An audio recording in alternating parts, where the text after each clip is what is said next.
And welcome back to Hannity. It was a scene to be remembered outside the White House yesterday when veterans and other great Americans took to the streets to protest the government shutdown and specifically the closure of the World War II memorial. Now, the people carried the barricades that were put up along the open-air memorial and threw them directly in front of the president's house, proving that Americans blame none other than the president for this decision in the shutdown. Now, the rally, organized by Million Vet March, garnered national attention, included appearances by Republican Senators Ted Cruz, Mike Lee, as well as former Governor Sarah Palin.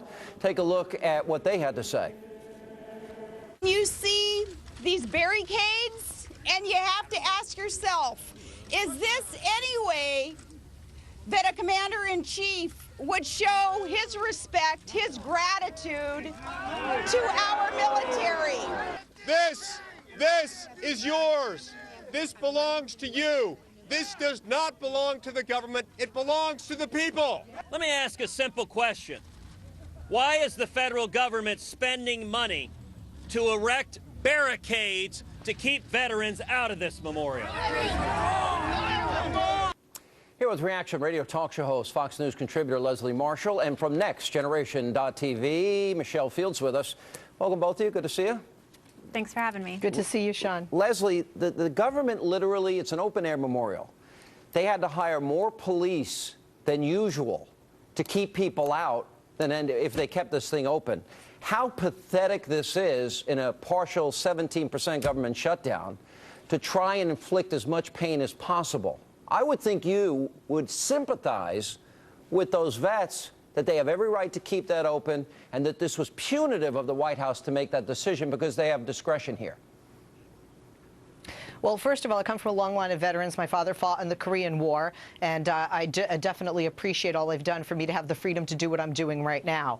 I honestly, before the government shut down, Sean, it was stated that the federal monuments throughout this nation, the federal and national parks throughout this nation, would be closed. The barricades, as I understand, were there to protect, whether it was the Jefferson Monument, the Lincoln Memorial, the World War II Memorial, from vandals and from vandalism. You saw signs that said this is closed. This is not spitting in the face of the veterans. Quite frankly, I think it's spitting in the face of the veterans that we have 8,000 people at the VA out of work, half of which are veterans. They're hiring more police, Michelle Fields, yes, to guard them, to keep them closed than what the normal amount of police that would be there to keep the thing open, which tells me like turning off their satellite TV for guys out in the field that are fighting for our freedoms and shutting down commissaries and shutting down memorials and getting rid of death benefits.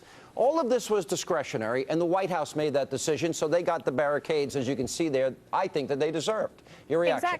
Exactly. Look, they're spending more money trying to shut down the memorial than if they had just left it open. But what's amazing is that Obama's trying to make the shutdown as painful as possible for the American people, for the public. But when it comes to his buddies, the union reps, he's trying to make it as painless. He just gave exemptions to union bosses from being furloughed. So we are paying right now for six-figure salaries for union bosses to do all their union activity while the American people are suffering over the shutdown.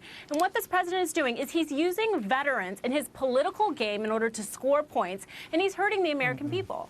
Yeah. You know, Leslie, one of the things, I was watching the media coverage on this weekend, and the Tea Party has done a really good job of policing themselves over the years. They clean up after themselves. If people have radical signs, they are asked to leave. And I know the people that have organized events and have asked people to leave in the past. So the media, rather than focusing on all of those veterans, and you can look at the pictures and see 99% veterans, they focus on one guy with a Confederate flag and one guy that says Obama should put down his Quran. Is that fair to those vets, the way the media covered that? I think it's pretty disgusting.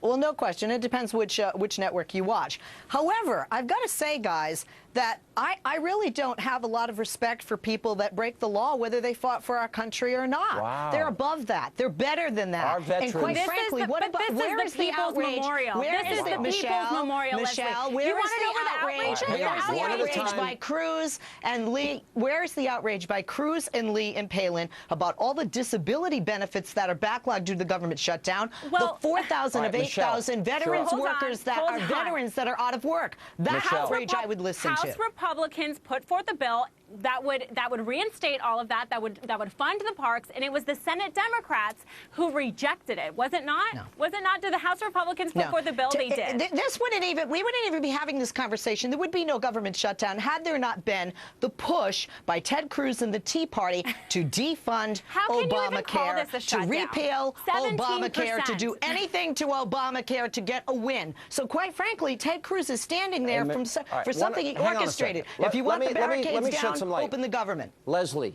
I'll send this to Michelle. You cannot have a government shutdown if you have a president. You cannot blame the Republicans when the president will not negotiate, Michelle. That was his position, his way or the highway. Now, you know what? Maybe the president hasn't read the Constitution, but there are certain powers that Congress has. One of them is the power of the purse. And to get over that, he's got to sit down at the negotiating table. I'll give you the last word, Michelle. He says that he doesn't want to negotiate because never in American history has the debt limit been used as political leverage. But we know that's not the case. We saw with Nixon that Senator Ted Kennedy put forth and tried to attach a bill to the debt limit for campaign finance reform. We saw it under Carter. So this is not unprecedented. This is not something that's brand new that Republicans are doing. This is part of the political process. Obama just doesn't want to negotiate. It's either Obama's way or the highway. All right, guys, good to see you. Pretty disgraceful to me, just disgraceful. All right, and they got dumped where they belong, right on President Obama's front porch. Coming up next, a glitch in the food stamp program sends participants into an unbelievable tailspin. We've got the video, we'll explain. Also, Ann Coulter back for an exclusive first interview about her brand new book. It just hit stores today. It is already stirring up huge controversy. And by the way, speaking of Ann, our very own Ainsley, there she is, scanning your viewer tweets, and she's going to tell us what questions you want to ask Coulter.